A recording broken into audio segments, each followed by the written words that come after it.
This Tony town, once a hamlet of Boston, became independent in 1705. Here, a puppet theater dates back to 1974, a still thriving arcade to 1927.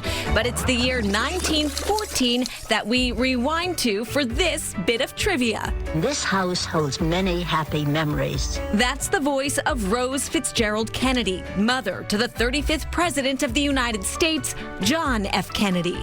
Rose and her new husband, Joseph Patrick Kennedy, moved to this town and this home in 1914. JFK, he's born in the home May 29th, 1917. The family lived here until 1920. Gabby Hornbeck-DeBacher is lead park ranger at the John Fitzgerald Kennedy National Historic Site. Rose Kennedy and family repurchased the home from a private resident after her son's assassination in November of 1963.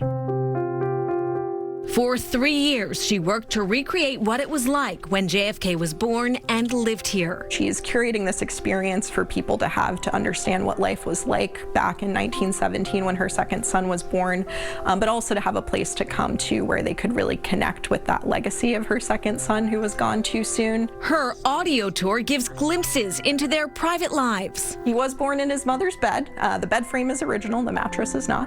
While they were small, the children had their meals at the table by the window.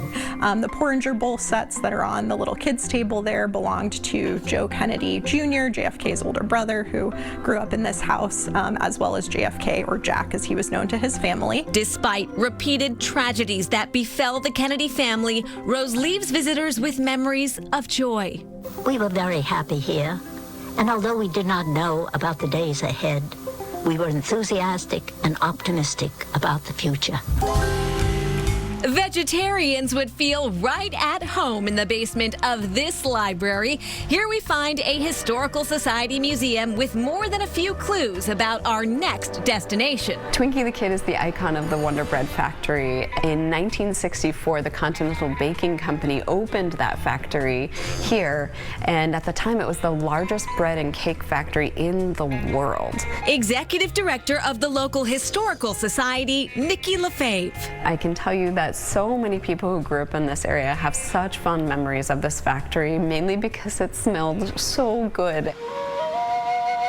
Need to reflect on these clues before you guess where we are?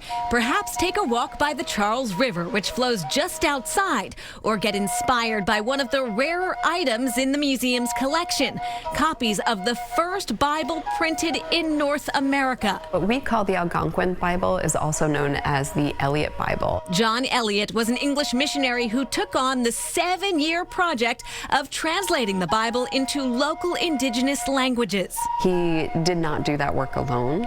There are at least half a dozen known indigenous linguists who helped him in that work, and they represent Nipmuc, Wampanoag, and Massachusetts backgrounds. To better understand the complicated history behind this Bible, the so-called praying Indians who settled here, and their legacy, you'll have to drop in for a visit. Have you guessed where? We're at the Natick History Museum, which is the home of the Natick Historical Society.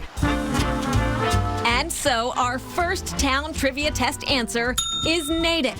So we look at the many, many generations of peoples who lived here before Natick was established as a mission or praying town in 1651, right up into the late 20th century. So lots of different aspects of history.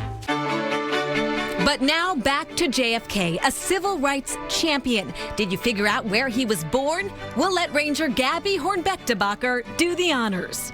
We are in Brookline, Massachusetts. For those keeping score, Brookline is town number 2. The Kennedy family would live in Brookline until the president was 10. They would have gone to Coolidge Corner. This was an up-and-coming streetcar suburb in Boston. They were a big part of the community. So much fun. And back to the Algonquin Bible, known by some as the Eliot Bible. Adding to the challenge of producing it was the fact that the native translation had to be written into the Latin alphabet phonetically. Just over 1,000 copies were originally printed, and only about 40 original copies are known to remain.